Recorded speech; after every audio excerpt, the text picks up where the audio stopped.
Tira tayo sa malayo-malayo, ha? Kahit anong sabihin mo, susundin ko. Sunod-sunuran ako sa'yo, mahal ko. Hindi ba si Blanca noon ang pinagpapakamatayan mo? Si Luna na ang gusto ko. At siya'y babaeng papakasalan ko. Mapur sa akin ito dahil lalong lalakas ang alyansa namin ni Jeko laban kina Luis at Rowena. Buntis si Luna? Hindi po niya sinabi sa inyo. Wala siyang nababanggit sa akin. Ni wala akong nakitang palatandaan na buntis siya. Yung mistisa na may alalay na mataba? Tama, si Luna Sandoval nga yun. Yung buntis? Ay, hindi siya buntis. Sigurado kayo hindi siya buntis? Ha, oo, 100% sure. Ako ba? Ay, hindi po ako buntis. Mataba lang po. Ikaw, si Luna. Hindi ba nagdadalang tao siya? You are such a liar. Sinisiraan mo pa ang kapatid mo? Totoo po yung sinasabi ko. Niloloko lang siya ni Luna. Hindi siya buntis. Malis ka na! Kailangan ko siya makausap dito, Divine. Joaquin! Ma'am, may problema po ba? Oo, may problema. Nag-iiskandalo yung babaeng na yan. Pwede ba paalisin mo na yan? Mabuti pa sa ibang araw na tayo bumalik dito. Meron lang akong kukunin sa kwarto ko na mahalaga para sa atin. Joaquin? Joaquin!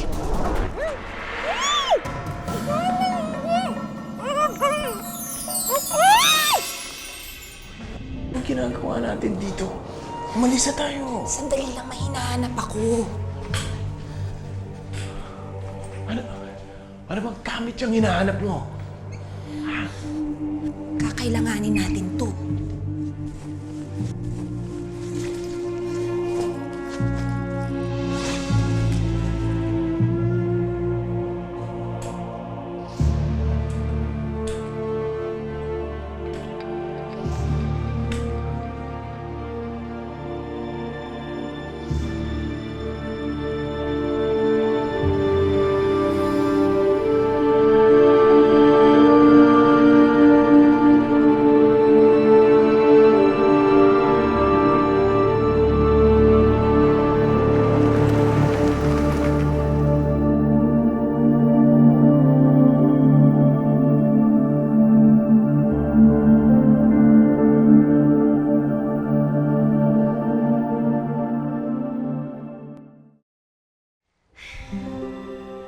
Hindi ako makapaniwalang ikakasal na kami ni Joaquin.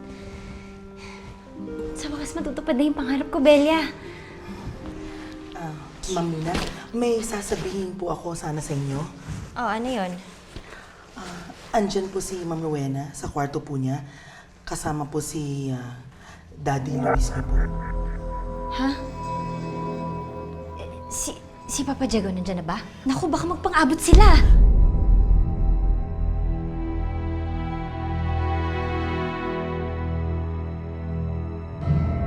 Wala pa po siya dito sa bahay. Pero ma'am, alam na po ng nanay niyo na buntis kayo.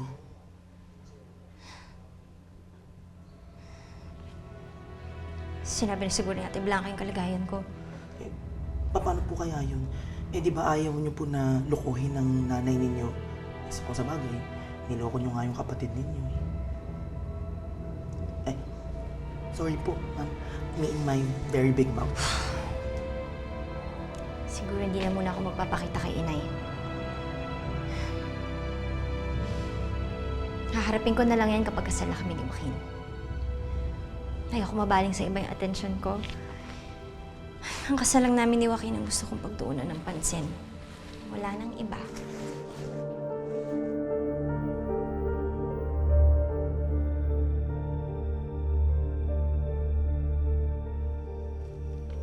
Papa Diego,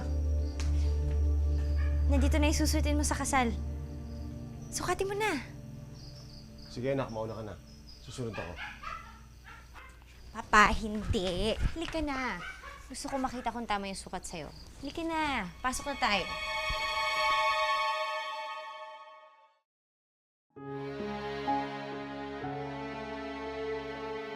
May nararamdaman pa rin sa'yo si Joaquin.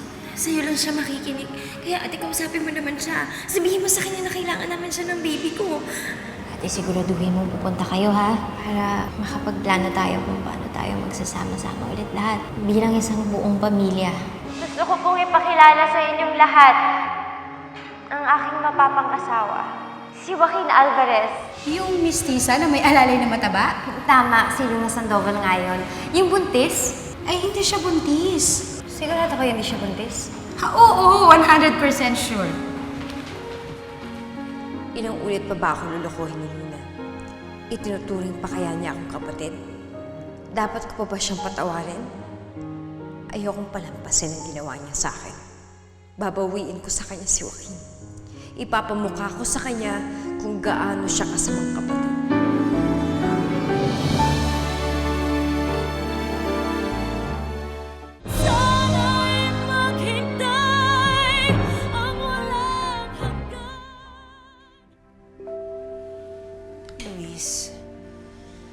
Luis, alam kong labag sa kalooban mo yung ginawa natin kanina. Pero sana maintindihan mo kung bakit kailangan natin gawin yun. Hindi naman kita masisisi, Rowena eh. Talaga naman wala akong pagkukunan. Ang masakit lang, parang sinabi mo sa akin inutil ako. Luis, hindi naman sa ganon. Gagamitin natin yung perang yun para magsimula tayo ng isang negosyo. Tayo pa rin naman na magpapalago ng perang yun eh. Huwag mong maliitin ang sarili mo. Kung ganun ang dating sa'yo, pasensya na. Hindi ko naman intensyon na saktan kita eh. I'm sorry.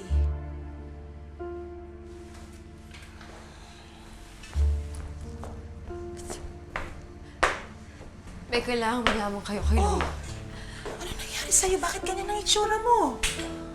Nay, si Luna niloloko tayo. Hindi siya buntis. Ginawa niya lang yun para makuha niya si Joaquin. Ano nangyayari dyan sa anak mo, Rowena? Buhat ng mga kasama niya yun. Diego na yan eh. Naging walang yan na rin siya. Hindi ko rin maintindihan. Baka kailangan kausapin lang natin siya para makapagpaliwanag siya. Dahil po paliwanag ang gagawin niya. Niloko niya tayong lahat. At saka huwag niyo na siya pagtakpan dahil ang dami niya ng kasalanan sa akin.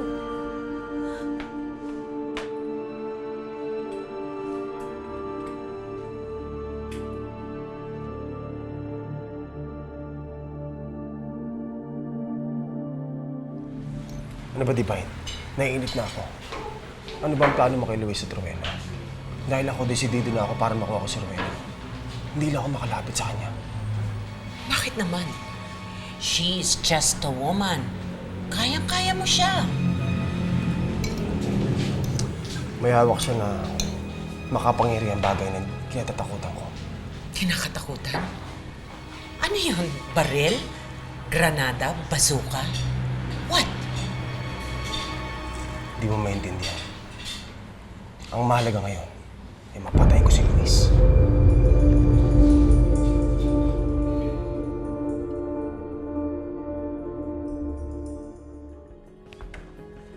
Luna! Luna! Luna, mag-usap tayo. Ate, bakit ka nagsisisigaw dyan? May problema ba? Ikaw ang problema ko dahil manluloko ka.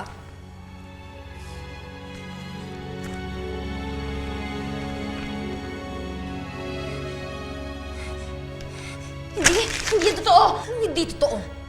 Pati ikaw, maniniwala ka sa kasinungalingan mo? Paano mo ito nagawa? Kaya mo talagang sikmurahin na makakasal kay Joaquin na alam mo naman na wala siyang pananagutan? Ate, ito na loob. Tama na. Huwag mo nga akong tawagin na ate dahil simula ngayon hindi kita kapatid. Isa pa, ha? Hindi na ako makukonsensya dahil hindi ka pala buntis. Sasabihin ko kay Joaquin lahat ng kasinungalingan mo. Kitera! Ano mukha mo? Bakit kapal mo? Paano mo ako naloko? Ano? Luna! Kapatid kita! Higit ka lang kasi kami ni Joaquin na magpapakasal. Kapatid mo yung magkakal. Paano mo nagawa ito sa akin?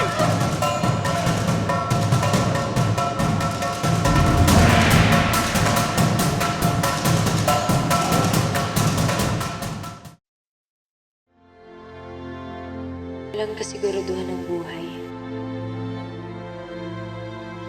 Ang inaasahan kong kaligayahan.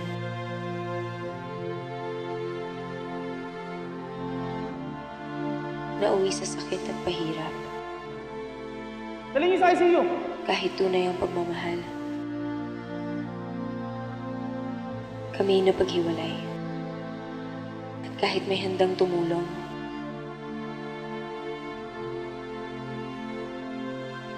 Meron din namang andyan para manggulo. At yung mga nanakit sa'yo, minsan sila pang inaasahan mo. Di naman talaga nawawala ang mga kontrabida. Oo, naging mapait ang kahapon. Pero alam ko, kaligayahan ang naghihintay sa akin ngayon. Yesterday's Bride ngayong October 29 na sa GMA Afternoon.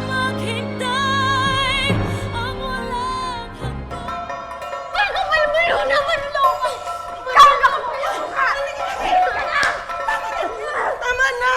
Tama na! Bakit nag-aaway? Anong problema? Kasalanan mo, tulong na. Hindi ako ganito klaseng tao, pero nang dahil sa'yo, nagiging violente ako. Alam mo naman na nagmamahalan kami ni Joaquin eh. Ginawa ko lahat para makalimutan siya nang dahil sa'yo, dahil kapatid kita at ayaw kitang masaktan.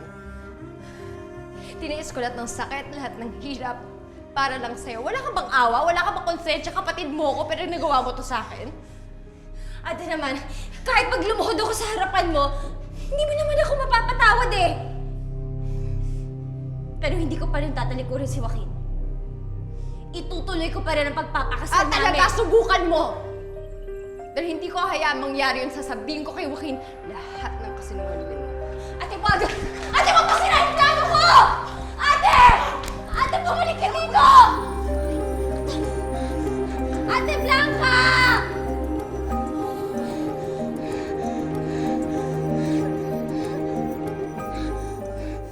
What?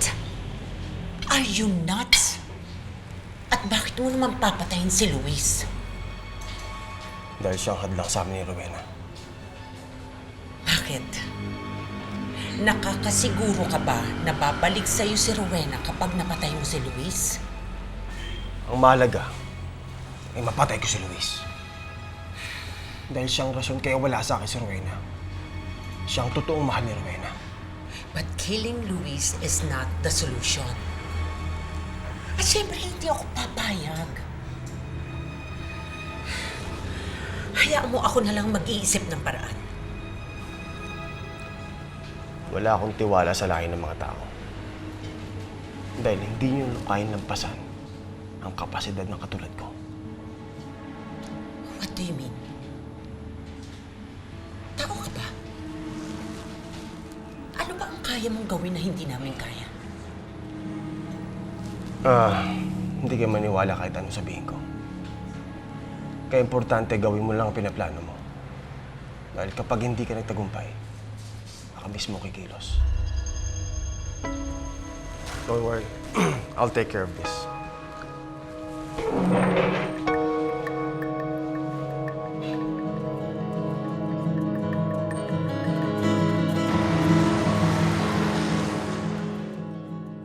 Manong, ano ba? Baka naman tayo hinahabol ng demonyo! Baka mamaya maaksidente pa tayo!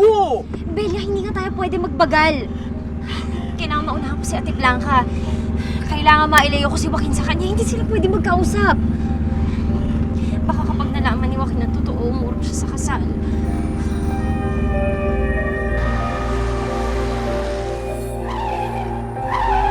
Naku!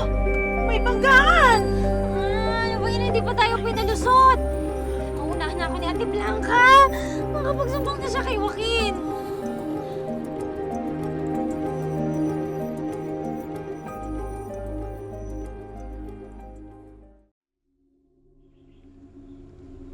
Wala ka talagang kadala-dala.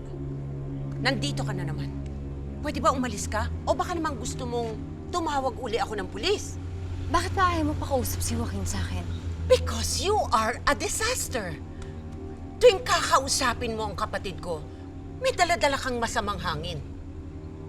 Leave my brother alone. Lumayas ka na nga dito. Huwag ka nang babalik! Ate! Ano yan? Joaquin? Bakit mo pinapalayan si Blanca? Joaquin, buti na lang lumabas kami. Sasabihin ako sa'yo importante. Joaquin, huwag kang maniniwala sa babaeng yan. Ate, pwede ba iwan mo muna kami? I'm warning you. Puro kasinungalingan lang ang sasabihin sa'yo ng Blanca na yan. Ate, sige na.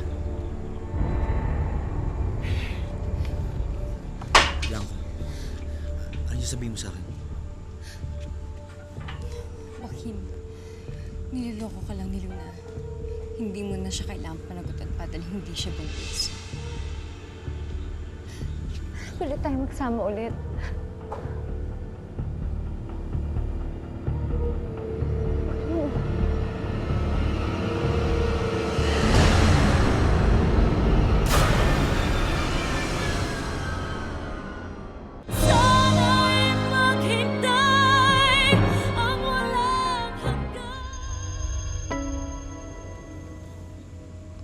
Joaquin, hindi mo ba ako naiintindihan?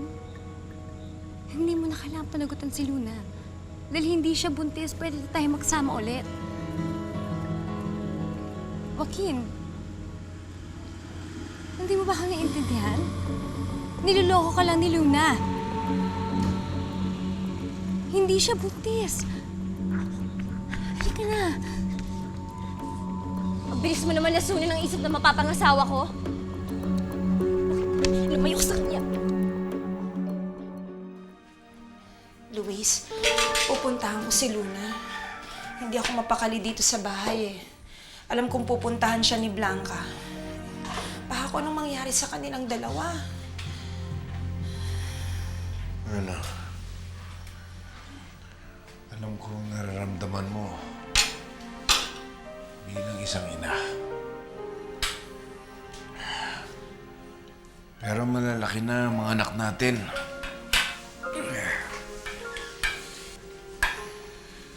Hindi na natin sila pwedeng manduhan. Pwede natin silang payuhan, pamisa-misan. Pero yung mga desisyon sa buhay, hindi na natin saklaw yun. Hindi mo na kami muuto, Luna. Dahil sinabi ko na sa kanya ang totoo na hindi ka buntis. Luna, totoo bang hindi ka buntis? Can you tell me once and for all kung ano yung kalagayan mo?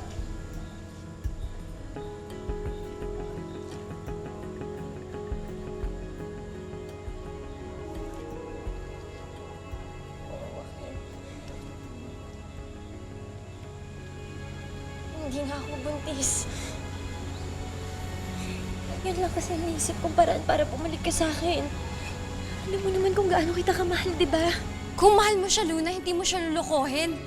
Pangalawang beses mo na ito nagawa sa amin. Hindi mo na kami muuto ngayon. Joaquin, huwag ka na makinig sa kanya. Halika na, pumasok na tayo sa loob. Ano? Joaquin, bumalik ka nga dito. Bakit ka sasama sa kanya? Niloloko lang niya. Ate, huwag mo na siya pakialaman. Lumayo ka na sa amin! Pakialaman? Ano ba? Mag-usap tayo! Luna! Joaquin! Mag-usap nga tayo. Niloloko ka lang niya. Joaquin! Hirap na ako. Pakiramdam ko, wala akong kwentang ina. Alam kong wala akong pwedeng kampihan sa kanilang dalawa. Dahil pareho ko silang anak. Pero pareho ko silang mahal.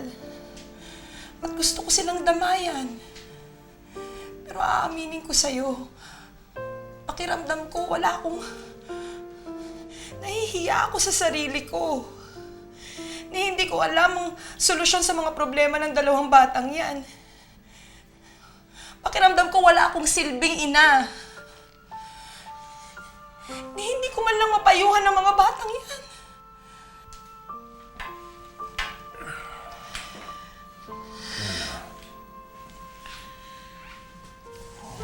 Sisihin ang sarili mo.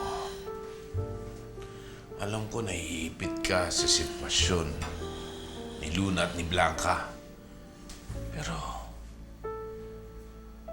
isa ka lang ina. Hindi ka Diyos na kaya mong gawin ang lahat. Ipaubayan na lang natin sa Kanya ang mga bagay na hindi natin kayang gawin.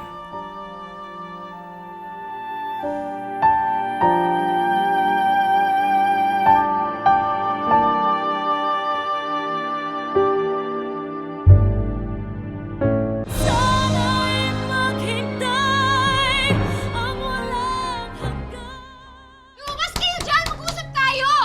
Tumigil ka na, Ate Blanca! Layuan mo na kami ni Joaquin! Hindi, ikaw yung lumayo dahil ikaw yung naloloko.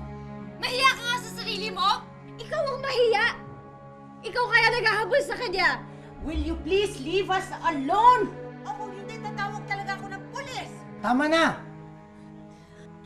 Joaquin, ikaw na magsabi sa kanila kung sino ba talaga ang pipiliin mo.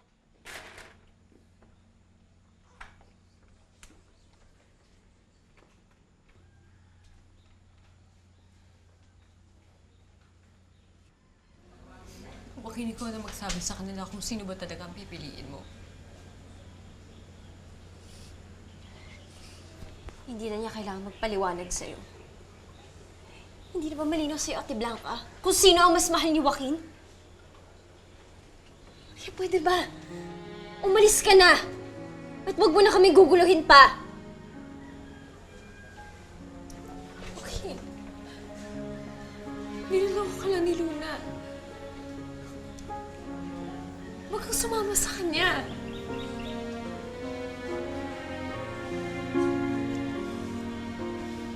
Blanca. I'm sorry. Dahil kahit hindi buntis si Luna, makakasalan ko pa rin siya. Ano? Akala ko ba pakakasalan mo siya dahil buntis siya? Hindi ba pinagtabuyan kita dahil gusto ko panagutan mo si Luna? Bakit ka sasama sa kanya? Hindi mo na kailangan magpakasal sa kanya, Joaquin.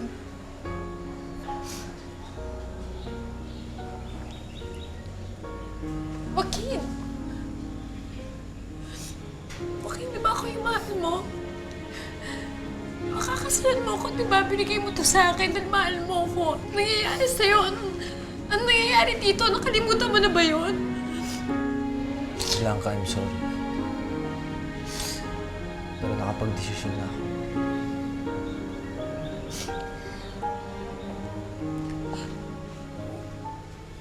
Joaquin. Joaquin. Sana'y malaman mo, nandito lang ako. Hintay na sana ay magbago ang tagpo. Itong aking mundong umiikot lamang sa'yo. Hindi maiinip anang araw makakamit ko rin ang iyong pag-ibig.